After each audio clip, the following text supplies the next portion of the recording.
Hoy vamos a revisar un tema que puede parecer filosófico, pero que en realidad tiene una aplicación muy concreta en investigación médica, que es, las nociones de teoría del conocimiento.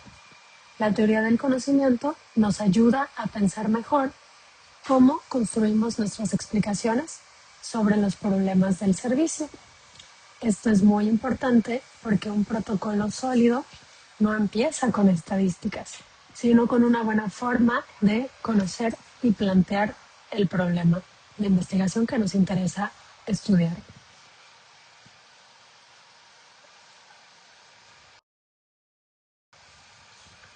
Bien, el objetivo de esta sesión es comprender cómo conocemos qué papel tiene el sujeto que observa, qué es realmente el objeto de estudio y por qué a veces explicamos de forma demasiado simple problemas complejos. Aquí pues la intención no es filosofar simplemente por filosofar, sino mejorar la forma en que construimos preguntas de investigación en medicina y específicamente en calidad de la atención.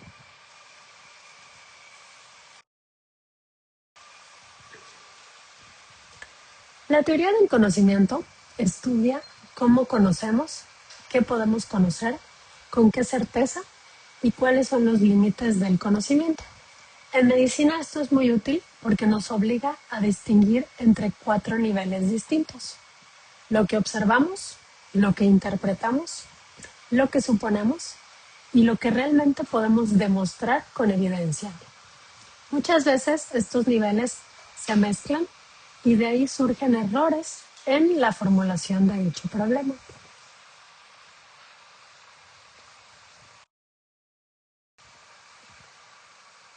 Aquí, pues el punto es mostrar que muchos problemas del servicio se pueden explicar o se explican demasiado rápido. Cuando decimos, por ejemplo, el personal no pone atención o los pacientes no entienden por qué no quieren, en realidad ya estamos interpretando, no simplemente observando. La teoría del conocimiento nos obliga a detenernos, observar y preguntar: ¿qué vi realmente? ¿Cómo llegué a esa conclusión? ¿Qué factores estoy dejando fuera? ¿Mi explicación es evidencia o simplemente es una impresión? Este ejercicio mejora la manera en que se formulan problemas de investigación y evita que el protocolo parta de prejuicios o explicaciones simplistas.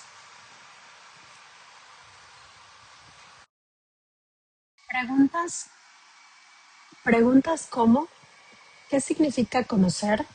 ¿Cómo sabemos que algo es verdadero? ¿Qué tan confiables son nuestros sentidos y nuestra experiencia? ¿Y cómo distinguir entre opinión y conocimiento fundamentado? Son preguntas centrales.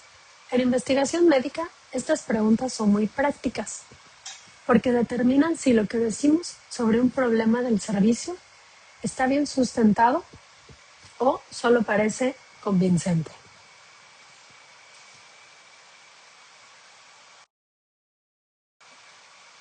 Para ello, conviene precisar algunos conceptos clave. Conocimiento es la relación entre un sujeto y un objeto. Interpretación es el significado que damos a lo que estamos observando. Creencia es algo que aceptamos aunque no siempre esté demostrado. Opinión es un juicio personal sin suficiente fundamento. Y conocimiento científico es aquel que se construye de manera sistemática, crítica, verificable y argumentada. Esta diferencia es clave porque en medicina muchas decisiones cotidianas se mueven entre creencias, opiniones y evidencia.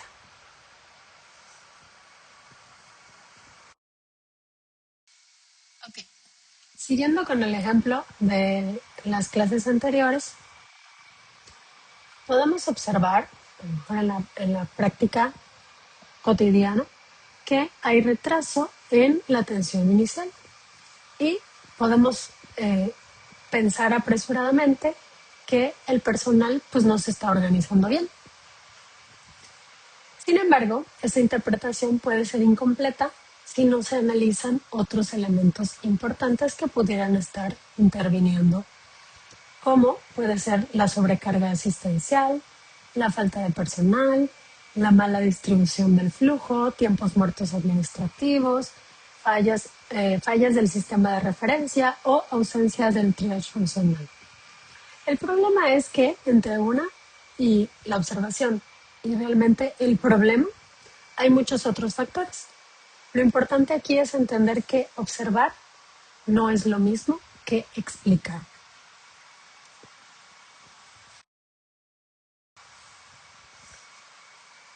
Ok, una idea central en esta sesión es que no todo lo que parece evidente es necesariamente cierto. La investigación médica exige pasar de la impresión subjetiva a una explicación argumentada y contrastable. Lo que parece obvio en el servicio muchas veces necesita ser delimitado, analizado e incluso puesto a prueba.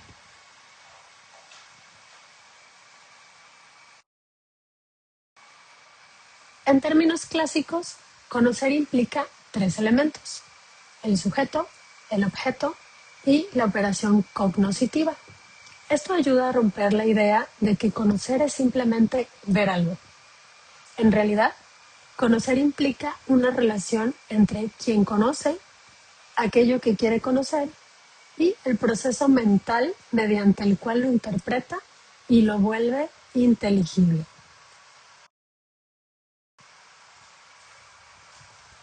El sujeto, pues es la persona quien conoce.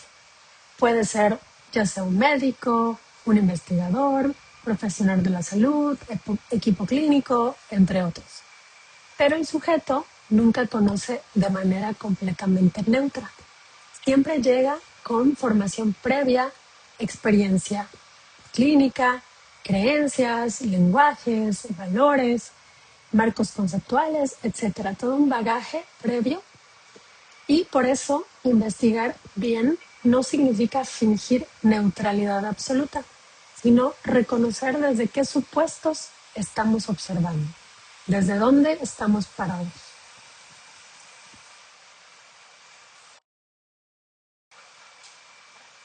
Ok, también les traigo aquí un ejemplo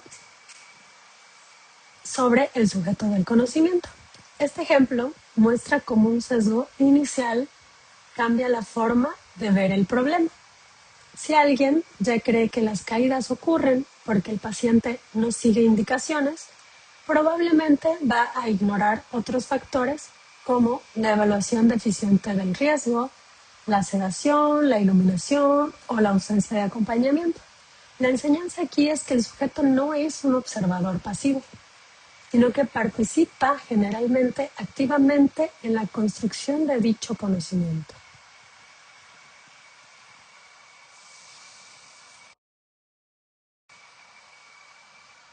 Por otro lado, el objeto es aquello que se conoce.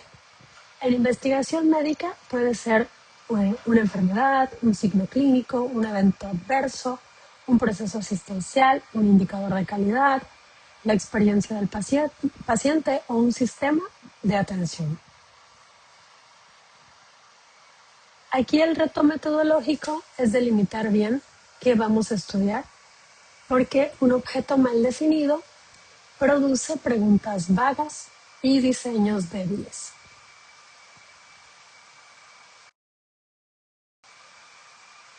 Un ejemplo sobre el objeto de conocimiento muy útil es que si hablamos de baja adherencia, por ejemplo, a la higiene de manos, el objeto no solo es el personal que no se lava las manos. El objeto puede incluir el cumplimiento observado, las barreras, la cultura de seguridad, la disponibilidad de los insumos, la vigilancia del proceso y la percepción del riesgo. La idea clave es que definir mal el objeto lleva a formular mal la pregunta de investigación y por consiguiente toda la investigación.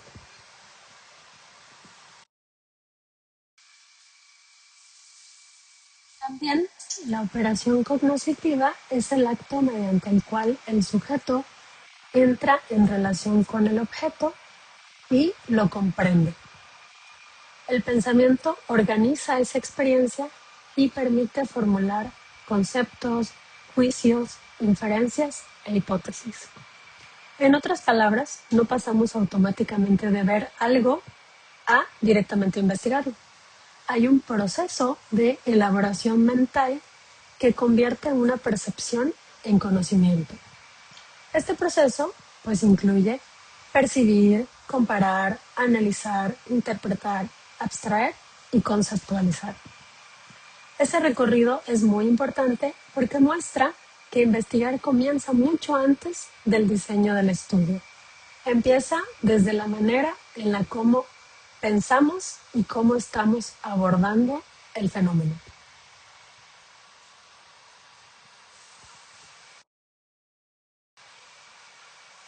Aquí también un ejemplo sobre la operación cognitiva y el pensamiento podría ser los reingresos hospitalarios.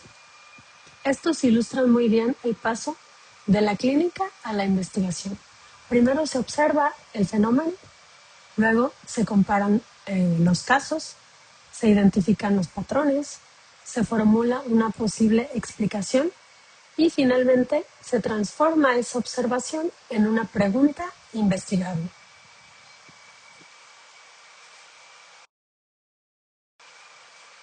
Esta secuencia es básica para enseñar que de un caso aislado se puede pasar a un patrón y de dicho patrón a la pregunta y pues de la pregunta a todo el diseño de la investigación.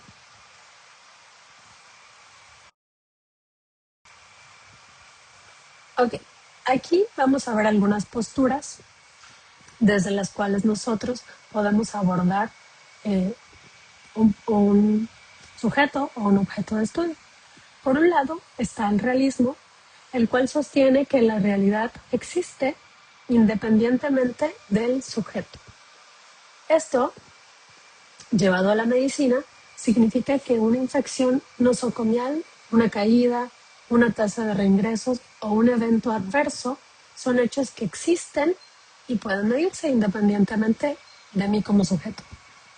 Esta postura es muy útil para la investigación cuantitativa y para el monitoreo de indicadores. Es lo que generalmente se estudia desde una postura o desde un paradigma positivista.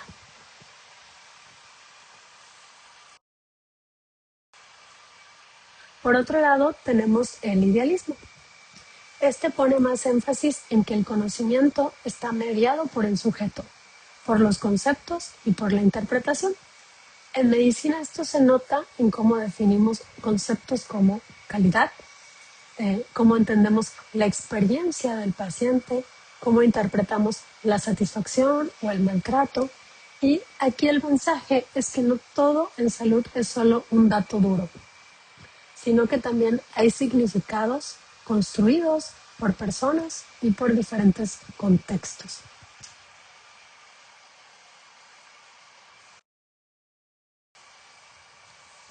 En calidad de la atención clínica, se necesitan ambas posturas.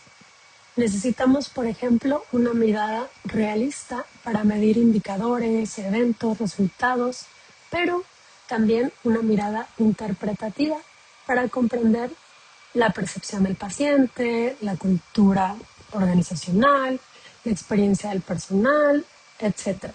Si solo medimos, podemos perder o dejar de lado el significado. Si solo interpretamos, también podemos perder precisión. Ambas de alguna manera son complementarias.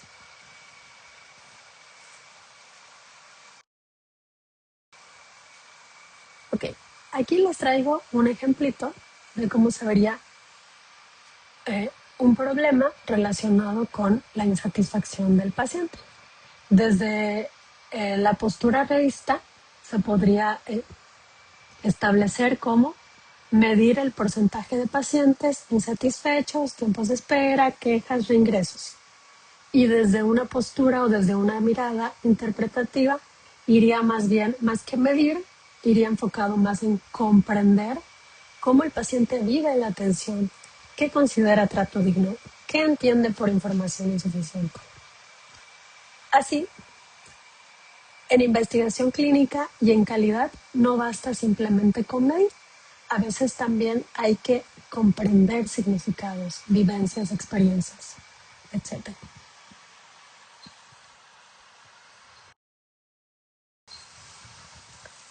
El reduccionismo aparece cuando intentamos explicar un fenómeno complejo a partir de una sola parte de él. En medicina esto puede ser útil hasta cierto punto, porque a veces necesitamos aislar variables, pero también puede volverse problemático cuando convierte un problema complejo en una explicación demasiado simple, demasiado reduccionista.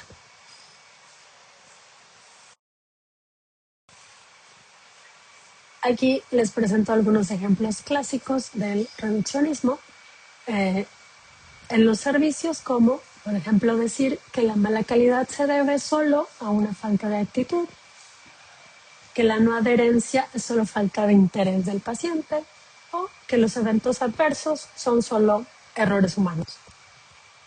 Todas estas explicaciones son atractivas porque simplifican, pero metodológicamente son pobres porque dejan fuera muchos elementos, como puede ser, por ejemplo, el sistema.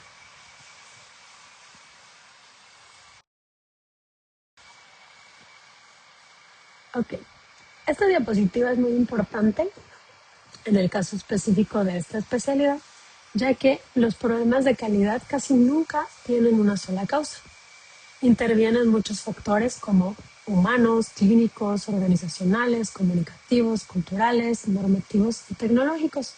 Por eso un análisis reduccionista casi siempre lleva a intervenciones también reduccionistas o también pobres o simplistas.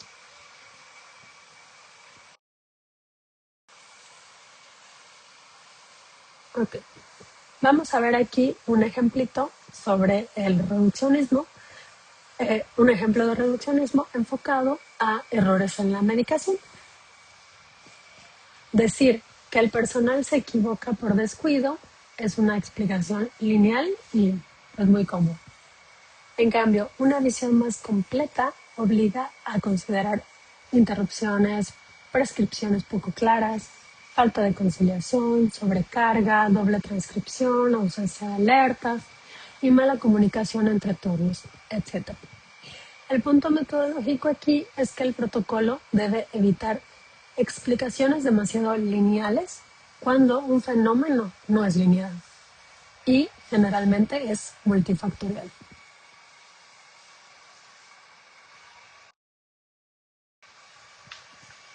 Por otro lado, también tenemos la explicación teológica. Esta explicación interpreta un fenómeno en función de su finalidad o propósito. En ciencias sociales y filosofía esto es frecuente y aunque en medicina también puede aparecer mucho, el problema no es cómo usarla, sino tener el cuidado necesario al momento de usarla.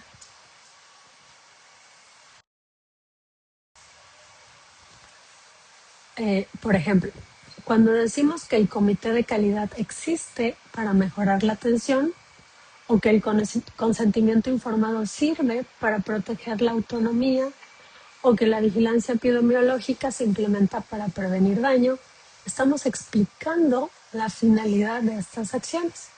Y esto es útil porque nos ayuda a entender para qué existen las normas, los protocolos y las intervenciones.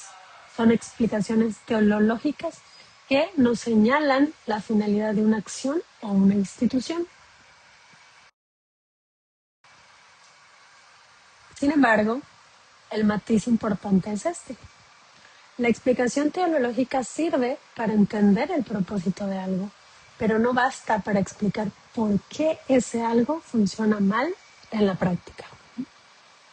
Por ejemplo, saber que la referencia existe para asegurar continuidad del cuidado no explica por qué en realidad las interconsultas se retrasan. Para eso falta una explicación causal, organizacional o empírica.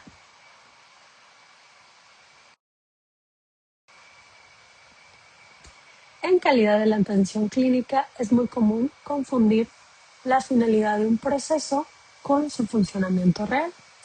El ejemplo del expediente clínico es ilustrativo ya que su finalidad es documentar y dar continuidad a la atención, pero eso no explica por qué los registros reales están incompletos o son tardíos. Esta diferencia es metodológicamente crucial y no se realiza a través de la explicación teológica.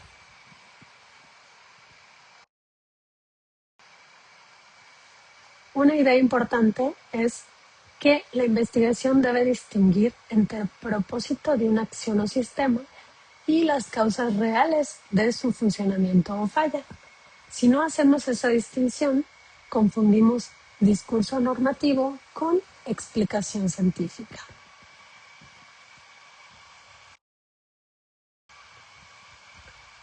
Esta lámina resume muy bien la utilidad del tema para la investigación. Diferenciar observación de interpretación. Delimitar correctamente el objeto, reconocer el papel del sujeto, evitar explicaciones simplistas, distinguir entre finalidad y causalidad y formular preguntas de investigación más profundas. En realidad, todo esto prepara el terreno para elaborar un mejor protocolo de investigación.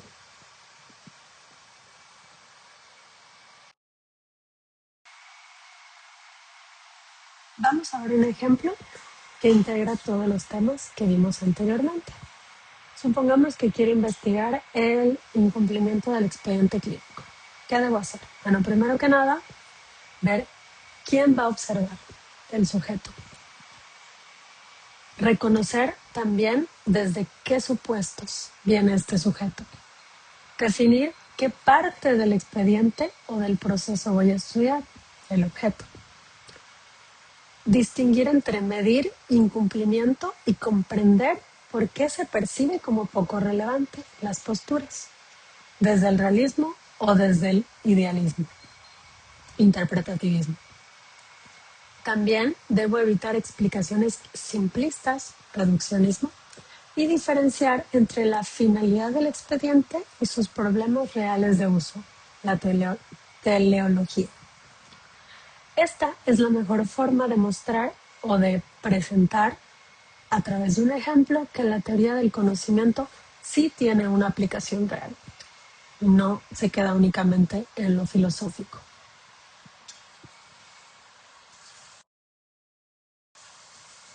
Bueno, ya para cerrar, la idea central es que investigar no es solo acumular datos, sino aprender a conocer mejor la realidad.